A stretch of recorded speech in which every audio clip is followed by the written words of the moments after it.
Hey everybody, my name's Dallas. I'm here to show you a Abzan Rally the Ancestors deck today. Sorry for the dark light, I don't really have a lot of light in my room.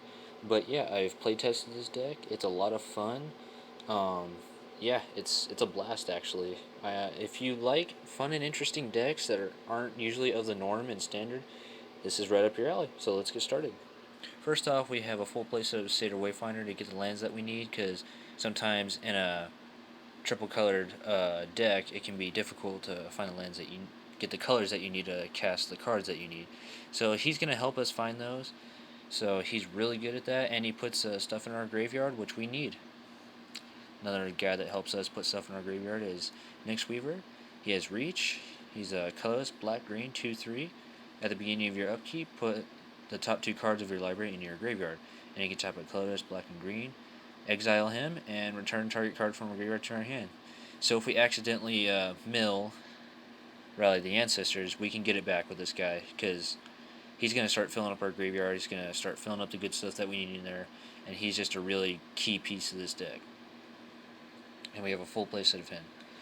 Another full playset that people usually wouldn't run is Merciless Executioner. Usually people run at least one or two of him, but I found out in my matchups that I needed more. I don't know if everyone will agree with me on that, but when he's a two colors, a black, 3/1 orc warrior. When he enters the battlefield, each player sacks a creature. So this is going to help us get rid of Ojutai, because Esper Dragons can be a pretty nasty matchup for us, and he's going to help us get rid of that. So he's very useful. Onto Grim Harespect. Uh, two colors, a black, 3/2. Whenever a non-token creature you control dies, draw a card. Very nice, it helps a lot. It helps you start filling up your hand again. So it's just a really good utility creature. Here's where we start getting to kind of the stuff that we want in our graveyard. Mogis Marauders. We all know what he does. He's great, and he's kind of one of the key pieces in this deck. On to Reclamation Sage. When it enters two colors, a green, 2/1. When it enters the battlefield, you may destroy target artifact or enchantment. Just a one of in here, just in case we have pesky enchantments or artifacts that are bothering us or need to get out of the way. So he's really good at that. I was considering him in the sideboard, but I found that one was useful in the main board, just in case. You know what I'm saying? Yeah. On to the Siege Rhinos. Everyone knows what this guy does, and he's awesome. I currently had to print some out from the printer because my friend is currently using them, so this is all I had to do for right now until I get those back. But yeah, he's a colorless, plains, swamp, forest, 4/5, trample. When it enters the battlefield, each opponent loses 3 life, and you gain 3 life.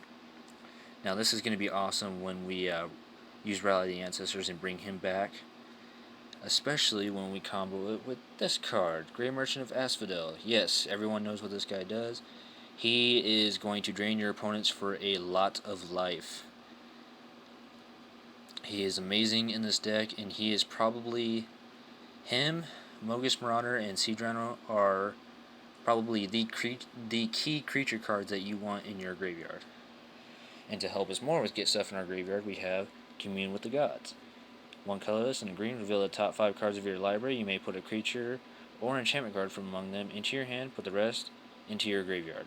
This is going to help us get some creatures and put the rest in the graveyard. It's going to help us fill up our graveyard pretty fast, and my matchups that I've had, it's done exactly that. Now we get on to why this deck was built. Rally the Ancestors. Now this card is the card for the deck. The deck is so heavily reliant on Rally the Ancestors that you probably want one of these in your opening hand, usually always.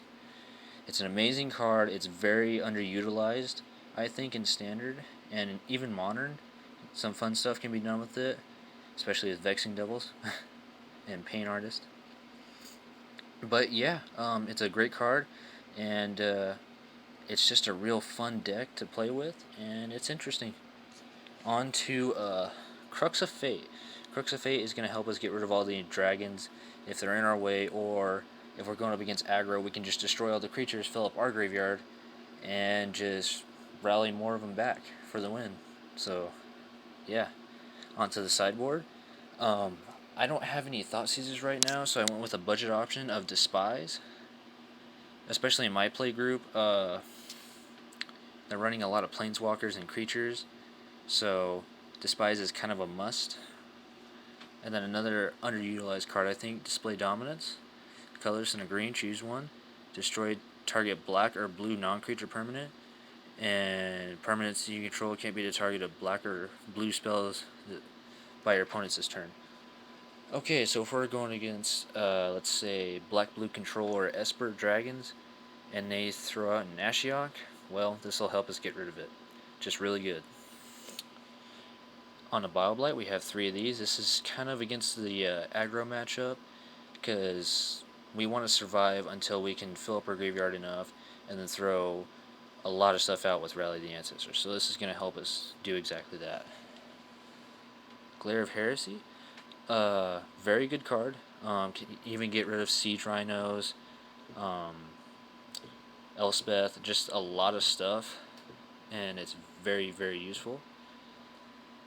Self-inflicted wound, and once again, Siege Rhinos and Abzan matchups, especially Abzan aggro, because that can kind of be a pain for us.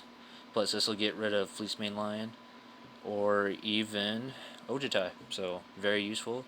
And then one Sidisi Undead Vizier, just to play in the deck, you can get her back from the graveyard and tutor something up. At worst, you just have to exploit herself. So there you are. I run a total of 23 lands. This is a budget deck for the most part. So however you want to run it is up to you, honestly. I would mostly look online for the lands because I don't have a lot of the pain lands. But if you don't want to go the budget route, go with the pain lands, the scry lands, and the fetches, and you should be good. So thanks for watching, guys. Later.